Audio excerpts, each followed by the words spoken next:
ladies and gentlemen, boys, girls, angry faithful of all ages. It's Monday night. You know what time it is. If you're here, you know. It's Nerd Sports, episode 227 this week. Uh, it's funny. We sit here for about 10, 15, 20 minutes prior to the show going live, just so we can kind of just like catch up a little bit and just kind of go over some show notes and things like that. And here we're like 10 seconds before we go live.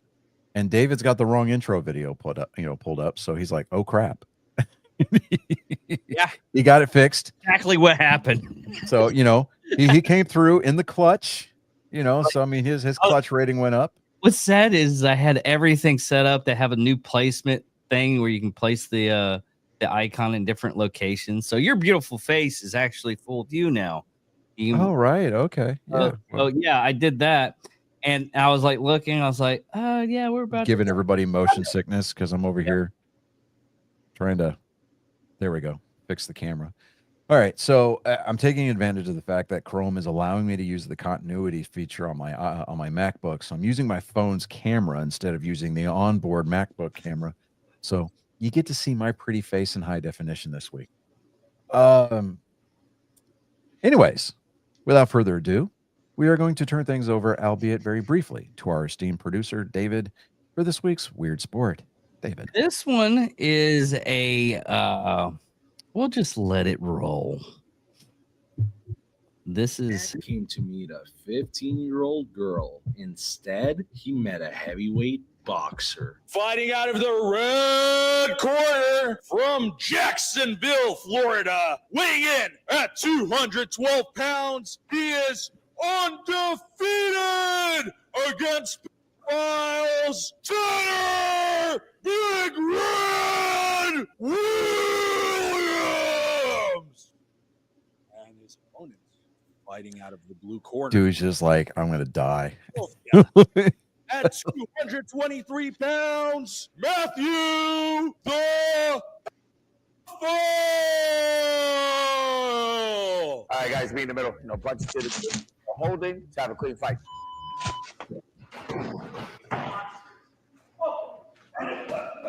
There it is. It's over. So, I mean, if they win the fight, do they get to go away? It's okay. From what from what I understand, because I actually looked it up afterwards. It was basically they don't want their faces shown or anything like that. It is there's no law enforcement involved on certain cases, and they just get their ass beat. I mean, I'm all for it, man. But yeah, dude, it's like that's like a drug dealer trying to go to the cops because somebody stole their money. Right? No. There's even worse cases that the drug dealers end up, or the drug addicts doesn't get their drugs and they're called the cops because they're like, hey, I'm saying it's along those lines, right? Where, if the MAP, let's just call them that,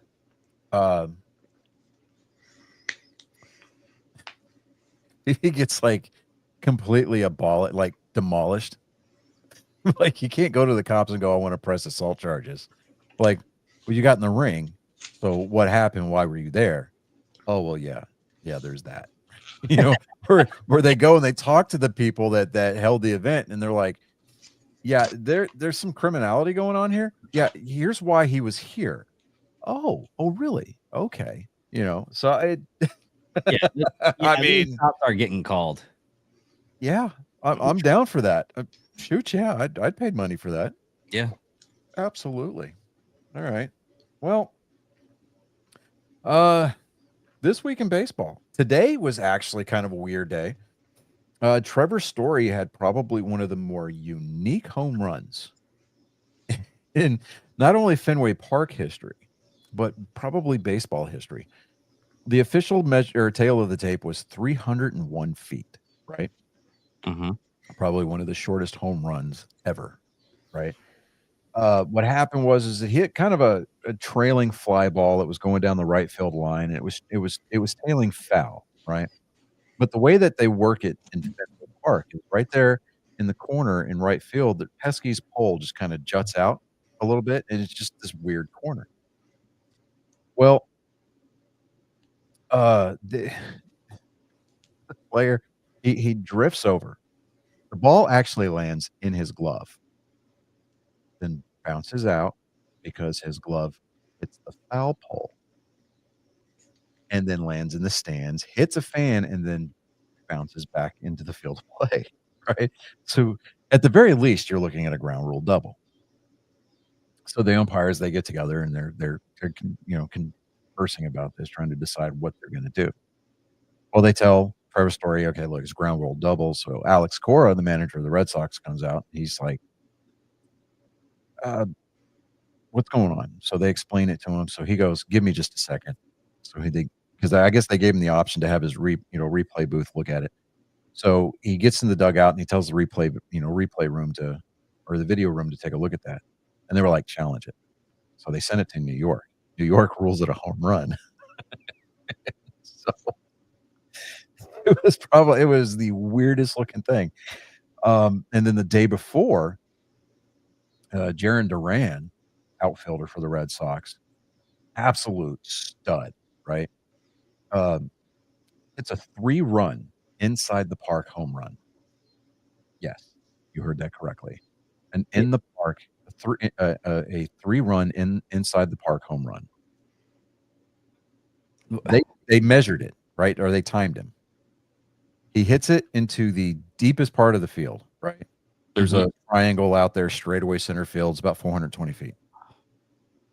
He splits the gap on the Pittsburgh outfielders. From the time that he made contact and leaves the batter's box to the time that he crossed home plate was right at just under 10 seconds. Jeez. Homeboy was a lion. I would show the video, but I'm not sure what the rules would say about that. We'd probably get a strike for it because MLB would be like, no, which is fine. But if you get a chance, take a look at the video. Jarren Duran's inside the park home run, and ESPN's got a timer on it. NESN, which is the New England Sports Network, their social media accounts have a timer on it. Just under or right at 10 seconds. Dude is an absolute speedster, and it's ridiculous watching him run. It's just the sheer horsepower coming out of those legs. It's mind blowing. Right now, let's take a look at the standings. Come on, here we go. Any day, I pay for AT&T fiber, and it's like I have gig speeds, like true gig speeds, and I'm connected to my modem over here, and it still takes forever for the page to load. I don't get it. So right now, the Yankees and the Red Sox are in a virtual tie for second place in the division. They are both 2.5 games back of the Toronto Blue Jays. The Toronto Blue Jays got walked off today against Cincinnati. It's very sad to see. The Yankees also lost today, and of course the aforementioned Red Sox. They've won 2 games in a row. They are 7-3 over their last 10. They're coming in at a 5.54 winning percentage. They're 77-62, and the Yankees are 76-61. So yeah, while the Yankees might have a 1/100th of a percentage point better, I mean it's a toss up because of the record. So in the American League Central, the 3 teams that are still above 500 are at 500, obviously, because the Cleveland Guardians, which is the team that Boston played today, they opened up their series against the Guardians in Boston today. With their loss today, they're back to 500. Kansas City Royals are at 70 and 67 at a 511, And the Detroit Tigers are still far and away. They've got a 9-game chokehold lead on that division at 80-59. They are the first team. Actually, no, they are not the first team. They are the third team to hit 80 wins. So Detroit's going to be a scary team in the postseason. That's the theory, anyway. Houston Astros, they're struggling here as of late. They're 6-4 over their last 10. They won their game earlier today, but they've still got a 2.5 game lead over the Seattle Mariners. The Seattle Mariners have kind of hit a little bit of a slump. I wouldn't call it a slump, more like a little bit of a wall there coming down the stretch. But look for them to turn that around because they're playing in Tampa Bay tonight. They're 5-5 over their last 10 games, and both Seattle and Houston have won their last games. With Seattle winning yesterday and Houston winning today. So that's going to be a pretty tight race coming down to the finish line at the end of the regular season. The Texas Rangers are 5 games back at 71-67, which, if we're looking at the wild card for the American League, right now the Yankees have the first wild card spot. They're actually tied with the Red Sox again. We went over the numbers with their records, so they're in a virtual tie for the first wild card spot. Didn't the Rangers get out? Are they Rangers out as of right now? Well, they're not mathematically eliminated right now. The magic number stuff doesn't start coming up until with about 3 weeks to 2 weeks left in the season. So the magic number is the number of games that the team either has to win or they have to win with the help of other teams losing in order to either clinch a playoff berth, clinch their division, or clinch the wild card. Okay. So right now, Seattle, the 3 wild card spots for the American League are New York, Boston, and Seattle in that order. If it came down to a virtual tie, I mean, we're talking record and everything between New York and Boston. Boston would get the tiebreaker on that by virtue of the season series, which goes to Boston in the way of 8-2. So they don't play each other anymore this year. So unless it's going to be in the postseason.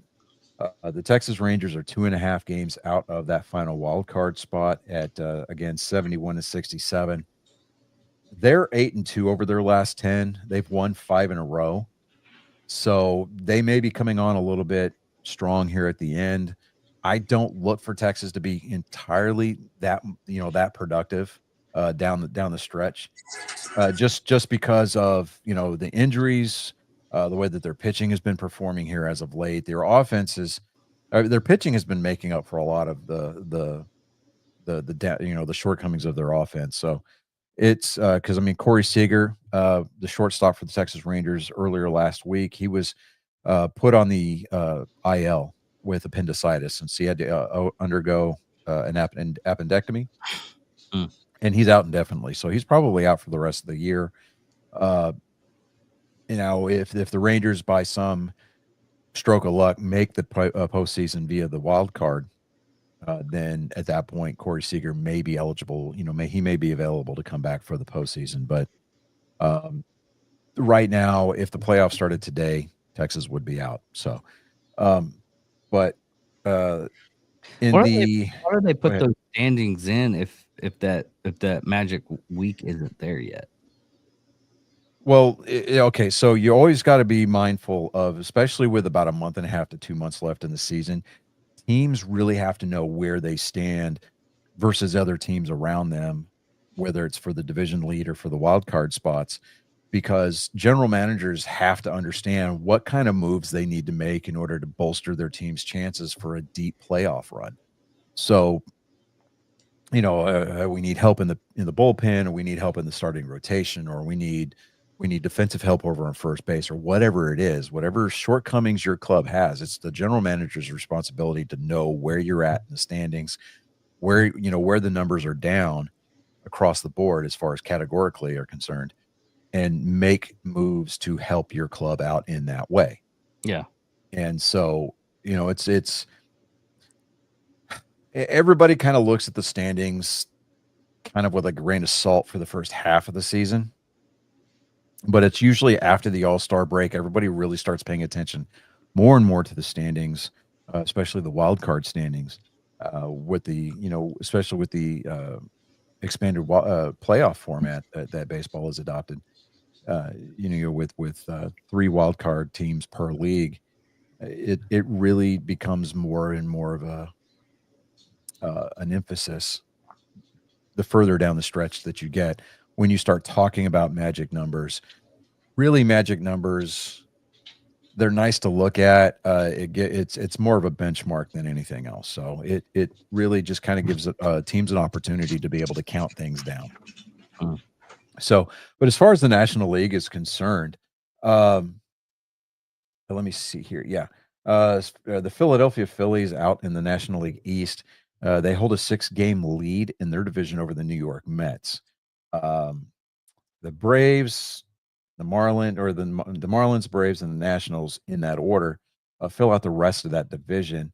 In the Central, by far and away, the hottest team on the planet right now are the Milwaukee Brewers. Yes, they have lost 2 in a row. They've lost. They've only won 4 out of their last. They're 4-6 over their last 10. But they're at 85-54, so they've got a 5.5 game lead in their division. They can still choke that division away. I just doubt that it's going to happen.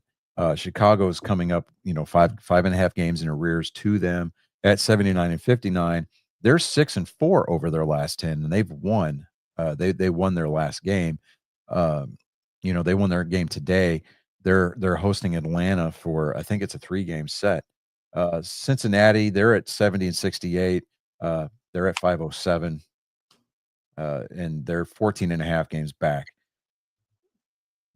Their hopes for the division right now, they're probably just chasing the wild card. So we'll take a look at the National League standings for the wild card here in just a minute. But out in the West Coast, you got the Dodgers still holding a 2-game lead over the San Diego Padres, with the Giants coming up in third at 9.5 games back. The Dodgers are 6-4 over their last 10. The Padres are 5-5. The Giants are 8-2 over their last 10 games. But I think that their only saving grace right now is that they're playing Colorado, and Colorado, they're well on their way to 100+. I would probably be willing to wager the fact that they're going to be at a minimum at 110 game loss season. So right now they're at 39-99, 39.5 games out. It's safe to say that they're mathematically eliminated from the playoffs, but they don't like putting those things out there. It's really kind of a demoralizing thing. Me personally, I don't care, but it's just funny to see.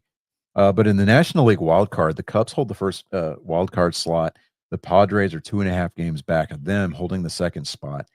The New York Mets are holding the final spot in the National League wild card standings, and the Cincinnati Reds are only 4 games out. So while the division for them is probably and most realistically out of reach, with them being 3-7 over their last 10, they've won their last 2 games, including the walk-off against Toronto today.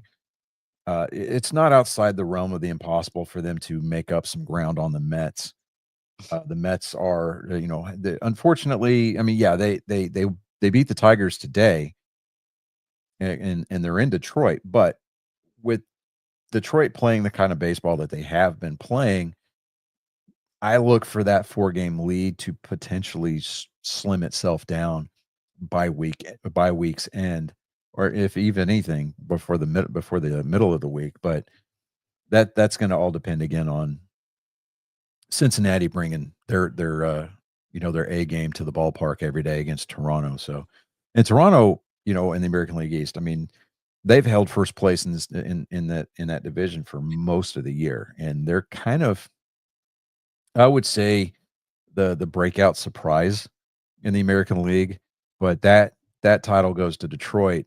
But I don't know. With the moves that Toronto was making over the offseason, and plus what they made at the trade deadline, it's not surprising that they're a strong ball club. I just, by virtue of the fact that they play in Toronto and they're in the same division as my Red Sox, I want to see them fail miserably. I want to see the barn burn to the ground. But yeah, it's been a pretty quirky little week for baseball just in general. Fun games to watch. And it's just I don't know, it's going to be fun. It's cool to watch these stories and these storylines develop the closer we get to the end of the regular season, because you really start to see which teams are going to flesh themselves out, which teams are going to have a shot at having a prolonged presence in the postseason. So I don't know. We'll see what happens, but again, it's something it's just fun, just all in general to see and really kind of keep track of. So Yeah. But moving forward in football news, we are going to talk about the overly large-sized elephant in the room. Yeah. People deciding to get married on Saturday or Sunday during No. That's not what I'm talking about. That's a blasphemy anyways. Well, that's college football. We'll talk about that on Wednesday. No, it's Right. both. I mean, think about it. I mean, Well, no one's going to pay attention. well, to the first weekend of the NFL does have Saturday games, but Saturdays for the boys. The same, right? But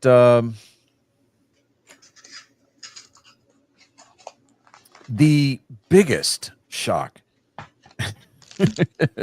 that caused small acts of arson in the Dallas-Fort Worth area, which caused outrage on Dallas sports radio, which caused people to, I don't know, put in applications for new teams to root for. I mean, it's gotten that bad, but the Dallas Cowboys traded Micah Parsons over the week last week. Okay. On that, I'm glad you brought that up. Here's the thing about that. Everybody's blaming Jerry Jones. Everybody's going out. Oh, the Cowboy. Jerry Jones is doing it again to the Cowboys. He wanted to keep him. He was about to pay him a big amount. And then even Micah, he wanted to play for the Cowboys and get that good amount. You know? Yeah. I know. I'm getting to that. I'm getting to that. Trust me, I am getting to that. Who is his agent, and why hasn't he been like dropped? Well, you know how we don't we don't name names whenever we have somebody that goes and decides to shoot up a school, a school, because they're not worth mentioning. We don't want to give them that energy. I'm treating Micah Parsons' agent with the same kind of like. I like how that's the analysis. That's the comparison. Yeah, that's the comparison. That's what I'm going with. Did anybody? Okay, here's another question, and I've tried to find this, and I haven't found it, and I am surprised it didn't happen that way. Is people leaving coffins out at the Jerry Jones's world? I am surprised. Being a week removed, because this trade went down on the 28th. So, Yeah. I mean, it's only been a few days. I mean, okay, so we're almost a complete week removed from the trade. Okay. yeah. So I'm all right. So I'm looking at it, and your knee-jerk reaction is to go, what the hell is Jerry thinking? Right. He treats the team like a business. He doesn't treat it like a team. He's not interested in winning championships anymore. The only thing he looks forward to is inking his next Netflix streaming special, right? Yeah. I mean, really. I mean, the man now has his name attached to his own building now. It's Jones AT&T Center, right? Or stadium. And you just kind of look at it and you're like, all right, well, is he going to have another cameo in Landman season 2? I mean, what's going on here? Where is his priorities? And everybody wants to be in an outrage, like Jerry Jones needs to go sell the team. And it's easy to sit back and look at things through that prism, where it's like, okay, Jerry Jones is the patsy. He's the scapegoat. We're going to throw him under the bus, and we're going to back up a couple 100 times, like Taylor Swift did to Blake Lively. You know, it's one of those deals. Yeah. Now, but the Cowboys trading, an all-pro edge rusher to Green Bay in exchange for a compensation package of a 2026 and 2027 first-round draft picks, and they get 3-time Pro Bowler Kenny Clark from the Packers. Now, Kenny Clark is no slouch. No, He's not a Micah Parsons. No. He may stay healthier than Micah Parsons, but that's another thing that I was happy about that trade was the fact. Oh, we got a comment. Hold on. Hey, hi, Maria. But yeah, no, it's the thing that I like about the trade package is the fact that they got 2 first-round draft picks. Yeah. For next year, and one for next year, and then the one for the year following. Yeah. Now here's the deal. That means that Dallas has potentially, at the minimum, 2 first-round draft picks for the next 2 years. That's great, but you have to have a front office that is willing to take a chance and make the moves necessary to pick well. Because not every first-round draft pick is guaranteed to flesh themselves out in the NFL. This Case in point, you look at Vince Young, okay? You look at Johnny Manziel. Yeah. You look at a majority of the quarterbacks that were taken in the first round that went to places like Cleveland or the New York Jets. Mhm. They're no longer in the league, okay? Now, this is where it goes back to what's Jerry going to let his front office do? Because Jerry, most teams, it's the head coach and the general manager that makes that phone call. Nay, not with the Dallas Cowboys. It's Jerry Jones. He wants to be the first voice that you hear, right? Which in its own right, I guess it's kind of cool, but at the end of the day, I think that without throwing Jerry Jones completely under the bus, I think that he can't see the forest for the trees. He's so self-involved and kind of out of touch, I would say at this point, that he really doesn't see the speed bump that he is to his own team. Well, okay. Listen to Big picture. Yeah. Yeah, he does. He doesn't think big picture. Absolutely, that's correct. And so here's the thing. Go ahead. Because I was kind of wondering this on the draft data. Okay. And this is only from 2004 to 2018. So there's probably many, many more. You know that percentage for the draft players considered a bust?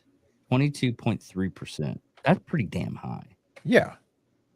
Now, okay, so take this into consideration, right?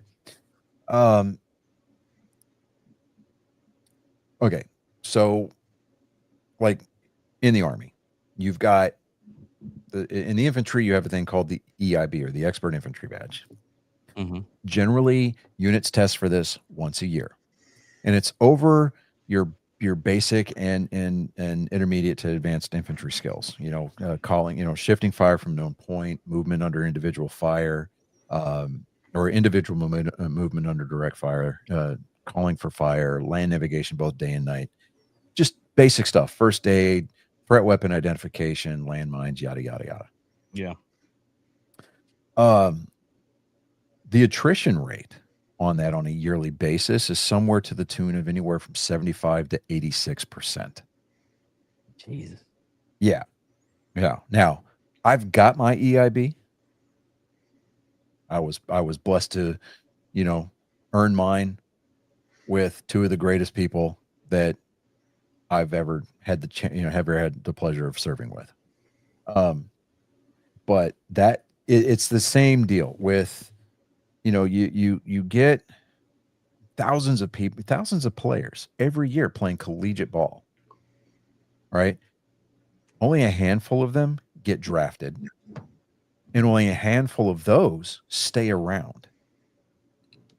and even a smaller percentage of them get the big contracts, and an even smaller percentage of that get to the Hall of Fame. Yeah. So most people would look at that and be like, okay, well, then what's the point?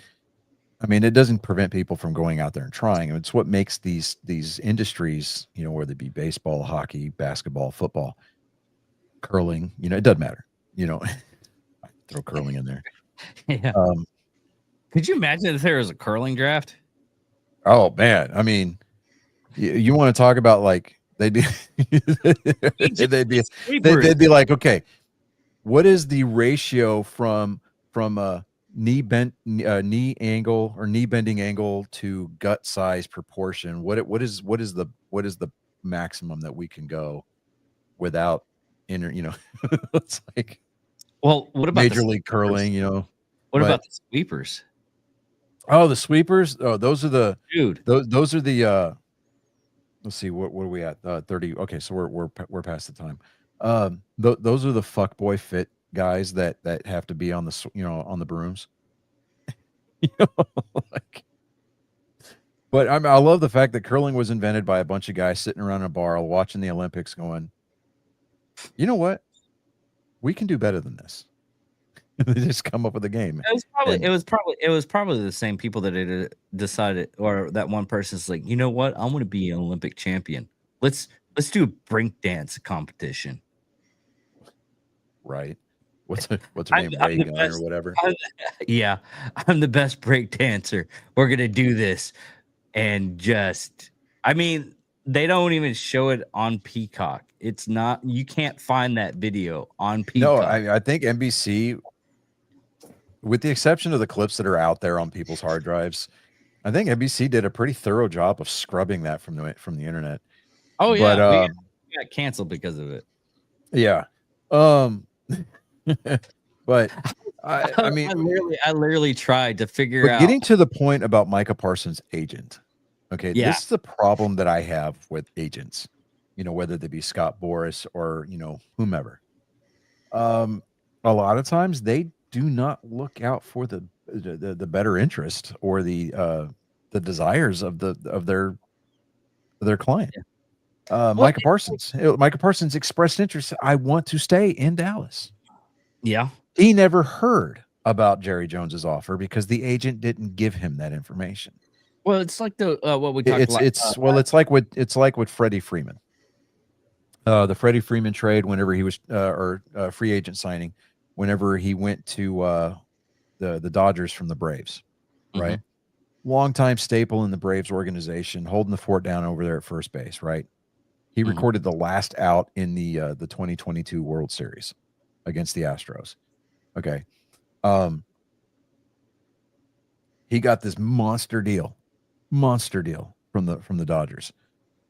It wasn't until after the ink had already dried on that contract that the Braves front office was like, we gave him that offer. We gave him the same offer, but he turned it down. No, Freddie Freeman was asked about it, and he goes, what? I didn't turn anything down. They didn't give me anything. They were like, yeah, well, they said this. And he goes, I never got that information from my agent. He fired his agent that day. Oh yeah, I would too. He went out and got himself a new agent. Well, it's the same thing that we talked about last week with college players, and they don't get to go to a college team because of the parents. Well, with the NIL rules being what they are now, I think parental guidance kind of goes out the window. Yeah. If a booster or if a school is willing to pay a kid X amount of dollars to come play ball for them, I mean, through the portal or whatever. I mean, the transfer portal has transformed college or collegiate sports as we know it. Whether it's for the better or not, it depends on it depends on how your school performs in the portal, kind of a thing. So, yeah. But when he got to Green Bay, I mean, he hadn't been on the ground for more than 20 minutes, and he was already sitting down at a desk signing a 4-year, $188 million deal with $136 million guaranteed, right? Yeah. makes him the highest paid non-quarterback in NFL history at $47 million per year. Now, here's the thing. He was getting like, Wisconsin has a state income tax, oh, unlike Texas. So at the end of the year, Micah Parsons is only bringing home, I think they said roughly about 24 to 27 million. So he's making less than half of that's that still a good contract. chunk of change if you.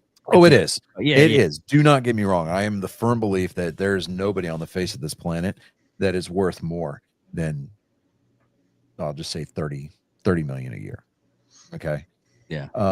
And we already talked about this too. It Yeah. actually defers to each place that you go to. Yeah. Now, the reason why Texas teams, Florida teams are highly coveted, places like Tennessee, the Titans, and the Nashville SaberCats, right? Their hockey team, the Memphis Grizzlies. Tennessee doesn't have a state income tax like Texas. Florida doesn't have one either.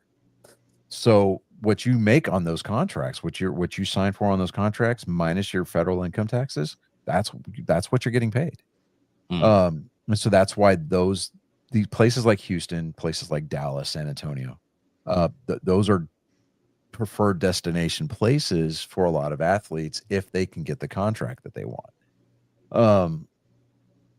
But you know, with that same kind of offer from Dallas, he'd be making 74% of that contract after taxes. You know, so I'm just like, okay, you know, good luck to Micah Parsons. Awesome. Yeah. I mean, I think a lot of times, you know, it just takes a change of venue for a player. And Micah Parsons really wasn't having a down year. I mean, yeah, his sacks were down last year, but the defense wasn't able to stay on the field, right?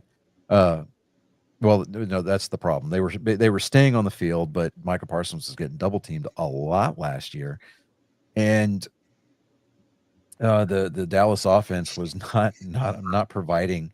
I mean, they were not providing the length of the field for the Dallas defense to play with at all. I mean, they weren't giving them any kind. I mean, they had them backed into a corner. I think for the majority of the year last year, the Dallas defense started on the minus side of the 50-yard line, being their own side of the 50-yard line. But let me see here.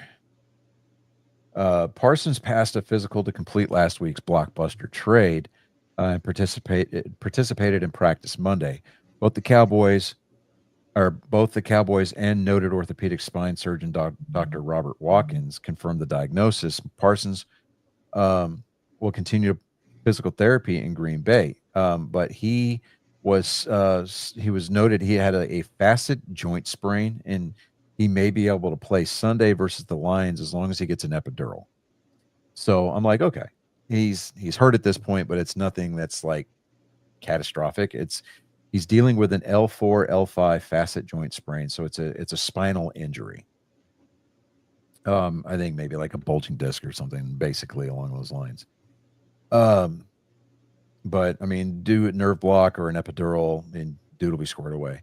They asked Dak Prescott about what his thoughts on the trade were, and he was very careful about his wording. He was very careful to not say that the team was better off after the trade. But he didn't say that they were worse off either. So he was basically Switzerland in his comments. So Yeah. It's going to be a cold day in hell before I start to acquiesce on my position that Dak Prescott is one of the highest paid, overrated quarterbacks in NFL history. And thank So, you. do I now? That meme you sent us in the Angry Me Fed, that was awesome. So yeah, I'm just like, oh, come on, man. You know, and even along, I mean, my wife, huge Dak fan, right? Like, loves the Cowboys. She loves the Cowboys. And I brought up the Parsons trade. She's like, what? I was like, yeah. And I was like, you know, Parsons wasn't the problem, and Jerry Jones is most of the problem. But the biggest problem with the Cowboys on the field is Mr. Interception Dak Prescott. And she was like, yeah. So she goes, and I'm a Dak fan, and I was like, yeah, okay. So there you go. But I don't know. It's gonna be a cool season to watch. Like I said, the first game is gonna be this Thursday. I know, and if Chris was going to be present tonight, I was going to say, hey, let's go over our picks one more time, just to kind of run through them, see, to give everybody a last minute chance to kind of revise their picks. But I don't know. I feel comfortable with where I'm at. I think that the Cowboys are going to get, dude. It's going to be at least a 14-point spread. The Eagles are going to just beat them down.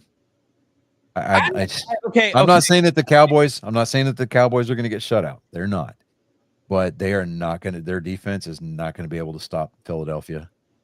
After this weekend with the college games, and I know it's college games. Okay, you can berate me about that stuff all you fucking want.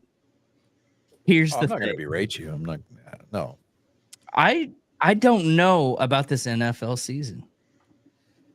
I think something happened, and it switched when the sport started, and everybody's predictions are put on the wall. Someone like the whole Harambe. We went on a horrible timeline, and then someone killed Happy the squirrel or Pepper the Squirrel? Well, okay. So here's what I think. Okay. We're going to get a completely just off the wall, out of left field Cinderella story this year. And it's not going to be because some undeserving, zoo animal was killed. It's going to be because Travis and Taylor are engaged. That might have been it. Yeah, that's going to be the shift that the universe needed to just throw everybody's NFL seasons out the window. I mean, that's what I was hoping for. I'm kind of hoping the Cinderella story this season. That you don't. If those two manage to get divorced, right? Can you imagine how fire that album's going to be? No. Okay, think about this, man. And I was thinking about this up at work. What if Taylor Swift and Kelsey they do the prenup, because some of that higher profile and everything. Oh yeah, prenup, and in the prenup, Kelsey goes out and, hey, you can't make one song about this breakup. Yeah, but it's got to be after so many years. Right, like the general standard is no. Hold on, the general standard is 10 years. You have to be in the relationship for a minimum of 10 years before he can expect a payout. And if he goes longer than 10 years or makes it to that 10-year mark, she is legally unable to write songs about their breakup. That'd be funny if the day hits, the mark, the day that she can't do it. That day is when he breaks up with her. No, I mean, all joking aside, I'm like, okay. Here's the thing. All right, shut up. Chris the Mountain Man Jacka. He's found him a good woman. I found myself a good woman. David, there's hope for you. There's hope, but there's also legal precedents that you have to notify all the police departments in the area, sheriff's department. Anyways, I'm trying to be serious with you here. I got you. Okay. At this point, my record. I'm being your boy now, right? Yeah. I'm in your corner. I'm rooting for you, dude. But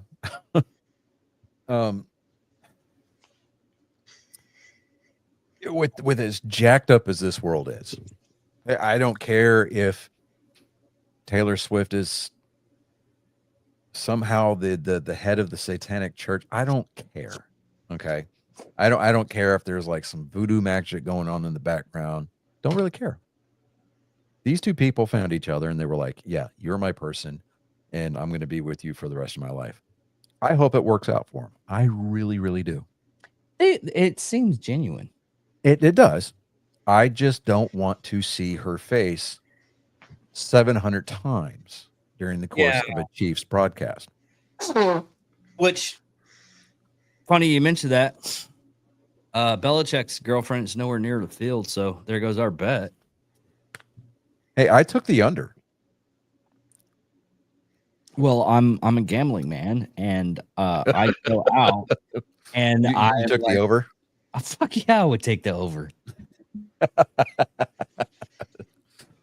I don't know. Because But- I want that W, and I want those monies. Yeah. They pan. I mean, they always pan over to the coach and everything, but she's nowhere on the field, so I don't. Yeah. So Well, I did see like a baby carriage, so Mhm. I think that's the future one. the Kansas City Los Angeles Chargers game, that's this year's international game. It's going to be in Sao Paulo, Brazil, at the Arena Corinthians. So yeah, if you remember last year's game when it was the Eagles and I think it was the Giants, or no, it was the Packers and the Eagles, I think it was. Yeah. There's kind of that rule in Brazil that the only team that can wear green is the Brazilian national soccer team. Oh yeah, that's right. Well, they've got that covered this year, red and blue. So, we'll just see if Travis Kelce or Patrick Mahomes comes firing out of the gate this year with an Achilles tear because the turf is just absolute shit down there in Brazil. Okay. Have you watched some of the clips with the Taylor Swift on Kelsey's? Yeah, on the New Heights podcast. Yeah, I actually subscribed. I just love how surprised she was. It's like, Jason, whose kid is that? Yeah, well, because it was at the Buffalo game or Yeah. the AFC Championship game against Buffalo. Jason was just absolutely hammered out of his mind. He's calling his wife. He's like, "So I want to jump through one of these tables." And she's like, "Let's not do that." Right? Apparently, Taylor loves that line and the way that his wife delivers it. To her kids. Yeah, well, Hilarious. then he jumps out of the suite down into the stands and he's like this random little girl. It's like, "You want to meet Taylor?" She's like, "Yeah." So here you go, and just hands Taylor this random little girl. But yeah, no, it's a content wise and the way that they kind of work their timing. It's actually a really well put together show. Dude, yeah, that and his, because he was on his wife's show, Jason Kelsey was on his wife's show, so they were talking like, just family stuff. Honestly, I hate to say this, but I started watching only because, not because they're popular, they're genuine. Yeah. And that And the amount of love that those brothers have for each other is off the charts. yeah. Right. It's almost guaranteed that anytime they kind of do any kind of like background piece on either one of them, you're guaranteed you're going to see Travis tear up. He's talking about his brother. One for Jason. Dude, have you seen their garage beer commercial? Yeah. Dude. I think here, I don't know. I'm wanting to try it, so probably going to pick me up a 6-pack or something like that here pretty soon. but- Yeah, I'm over the hype of Celebrity alcohol, yeah. Yeah. Well, Well, the only one that I'm really going to like die on that hill is George Strait's Gotta Go tequila. Bro, dude, that is that is dangerously smooth. I would even put that above Patron. I know that says a lot, especially with Maria watching. She knows how I feel about Patron. So, Colin, you got your stuff ready? Yep. Okay. Without further ado. Rising from the smoke and haze of desolation comes a Spartan. He is bent on wronging that which has been set right. It's the greatest genetic code ever to exist here for your ears and eyes to feast upon. Spartan Colin, I hope you're bringing the smoke tonight. Someone get me a joke. What do you call a can of tuna in a lesbian's back pocket? Oh God. Dip. Oh my gosh. Dip. Oh, You know, because of the ring. yeah. Okay. What do you call, or not, what do you call it? What did one lesbian frog say to the other? What? Wow, we do taste like chicken. Oh. I've heard that before.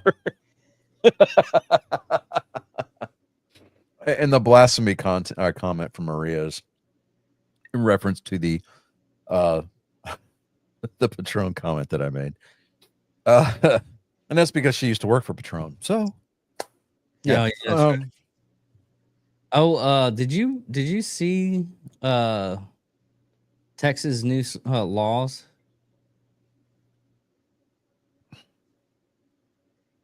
That's Friday material, sir. No. Hear me out, okay? One of the laws is they're gonna stop like the round hay bales. They're gonna get rid of them. And you're not allowed to use the round hay bales anymore to feed cattle. Okay, I'll bite. Why? Because they want their cattle to have 3 square meals a day.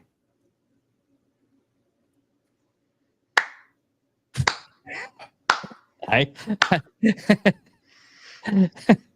Yeah.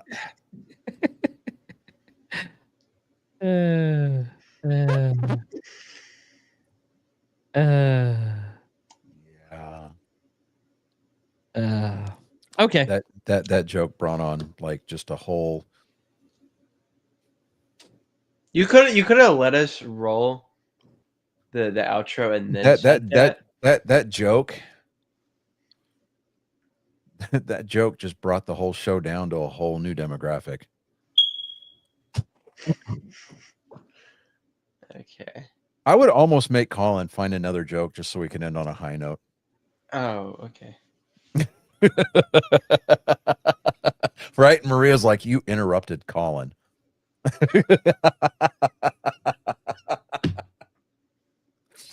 Yes, ma'am. He sure did.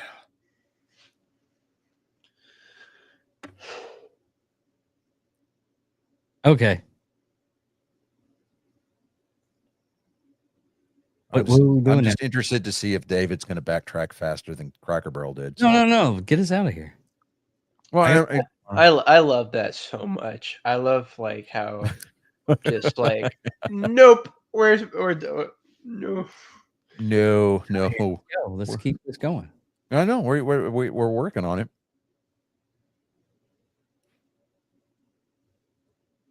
Dead air is never a good thing, Colin. Yeah, no, you tell me to grab a new joke. I didn't have a third one ready. Okay, fine. Slipping out through the fog of war, this Spartan continues the fight. Your souls have become collateral damage in the battle against the flood of moral supremacy. Leave your expectations at the door and marvel before the pillar of tactical prowess. Ladies and gentlemen, angry faithful of all ages, this has been Joke Time with Colin. Okay, so over the weekend, the major touring series for NASCAR was split. You had the trucks and the Cup guys in Darlington this weekend, and you had the Xfinity guys at Portland International Raceway, which is the end of their regular season. Now, if you'll remember, the driver of the number 88 car for Junior Motorsports, Connor Zilisch, broke his collarbone a couple of weeks ago at Watkins Glen, getting out of the car to celebrate in Victory Lane. He started the race the following week at Daytona, got out of the car. Parker Kligerman gets in the car, 90-second turnaround, and wins the race. Connor Zilic is like, I've got a whole extra week to heal. I'm going to race the entire race at Portland. He does. He starts the race on the pole. Goes out, wins the pole for that race. Wins the damn race with a broken collarbone, and it's a road course. Oh, wow.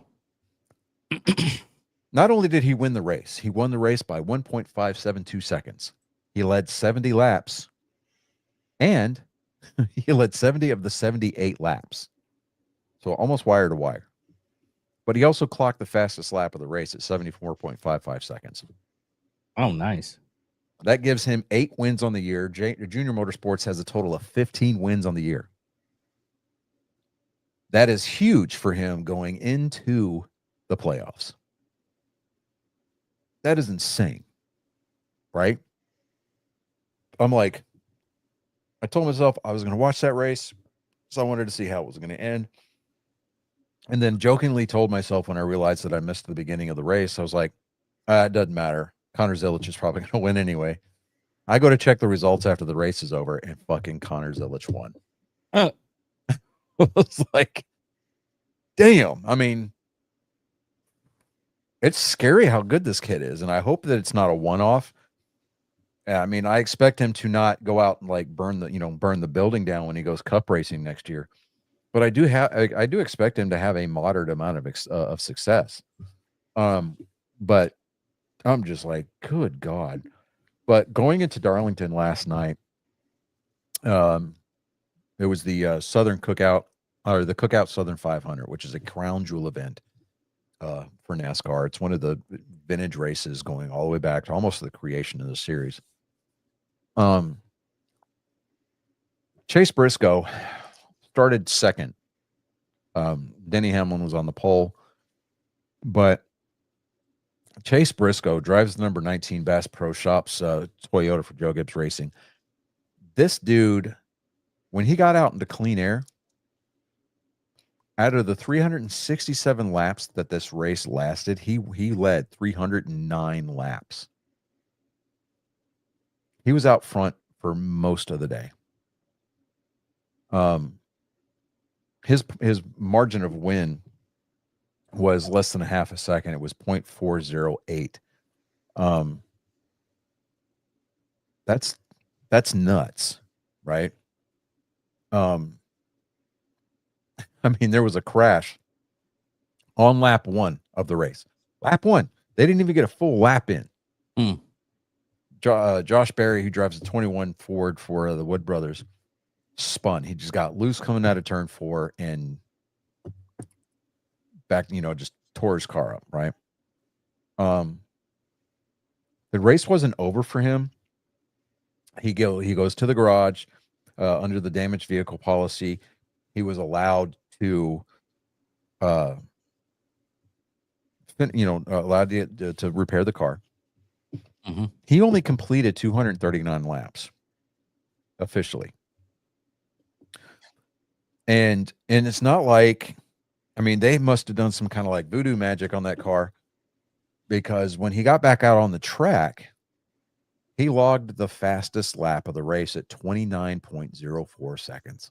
Nice. Insane. It was a Toyota showing last night, honestly. It was just unreal. The highest finishing Chevrolet, or non-Toyota, was a Chevrolet, and that was AJ Allmendinger coming home 5th. The next highest was Kyle Busch in the number 8 Chevy for Richard Childress Racing. He actually had an 8th place finish. That was a top 10 for him. Probably one of the better finishes that he had, and he did not have a scrape-free night. I mean, he was involved in a couple of wrecks, avoided a lot of major damage, and just kind of through pit strategies at the end of the race found himself in the top 10. And, not necessarily had a chance to win, but you know, it was a pretty impressive showing for him. But your top 10, your top 4 cars were all Toyotas. You had Chase Briscoe, Tyler Reddick, which at the end, Tyler Reddick almost caught Chase Briscoe. He just overdrove the car a little bit, and I think he used up the tires, and he was holding Eric Jones off, who has already won 2 Southern 500s for Legacy Motor Club. I mean, Eric Jones is a non-playoff driver, but Chase Briscoe advances to the round of 12 by virtue of the win, so he locks himself into the next round. Tyler Reddick, he's a playoff driver. John Hunter Nemechek also drives for Legacy Motor Club, which is Richard Petty and Jimmy Johnson's race team. He came home 4th, which that's an amazing showing for him. Like I said, AJ Allmendinger, the highest placing non-Toyota, being a Chevrolet, comes home 5th. Then you had Bubba Wallace in 6th, Denny Hamlin in 7th, Kyle Busch 8th, Carson Hocevar 9th. Okay. What's up? But Kyle Busch 8th, Carson Hocevar 9th. Carson Hocevar, he spun a couple of times. I mean, put his car in the wall. I mean, dude had a rough night, right? But he came home 9th, which is amazing. And then you had your highest placing Ford, which is Chris Buescher from Prosper, Texas, and the number 17 Ford. He comes home 10th. You got Ross Chastain, Austin Cindric, Zane Smith, Noah Gregson, Brad Keselowski, Ryan Preece, Chase Elliott's your highest finishing Hendrick Motorsports driver. They didn't have a good night. I mean, Kyle Larson was there for majority of the night up front. He was running top 5, top 3. I think he was high as 2nd at one point, and he just faded at the end of the night. Right there at the end, I think he just used up the tires trying to, make up ground, or just the handling on the car went away. But he comes home, or Chase Elliott 17th, Ryan Blaney 18th, Kyle Larson 19th. Joey Logano rounds out your top 20. 21st was William Byron.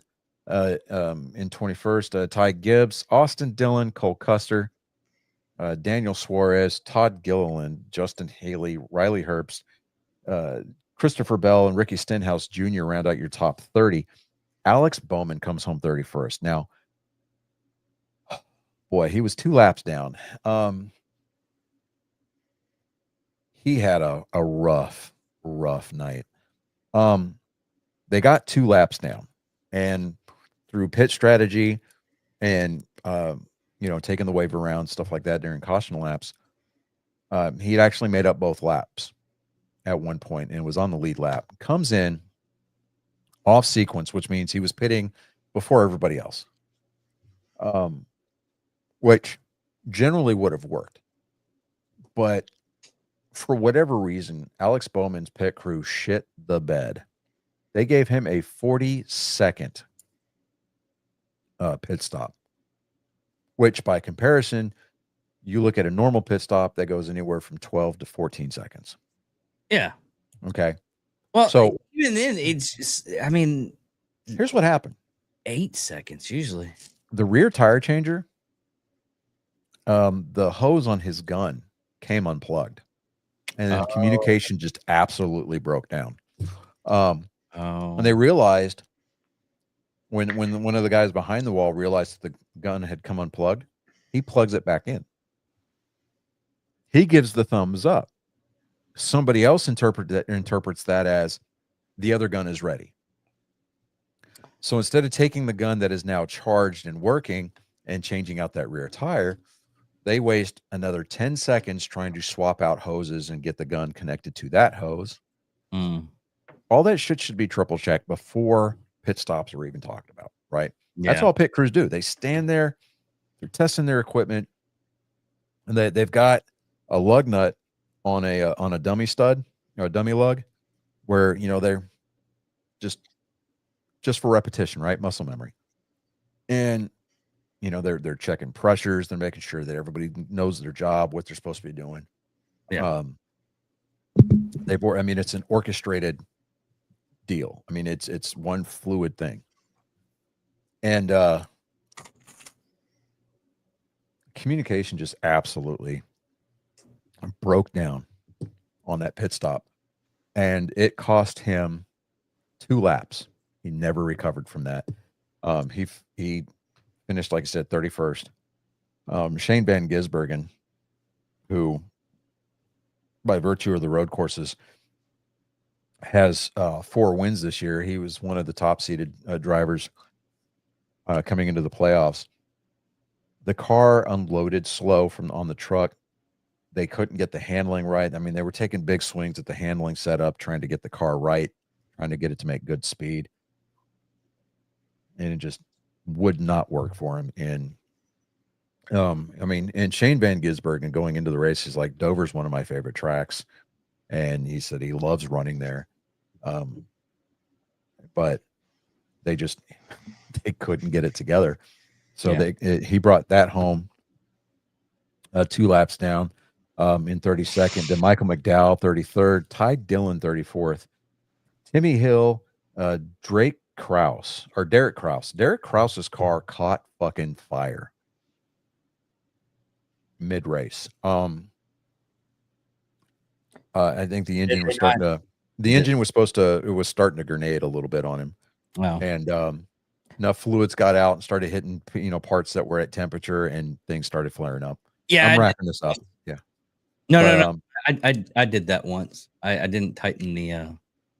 I had a 78 Impala, and it still had that little fuel filter that was connected to the carburetor, and I didn't tighten it down enough.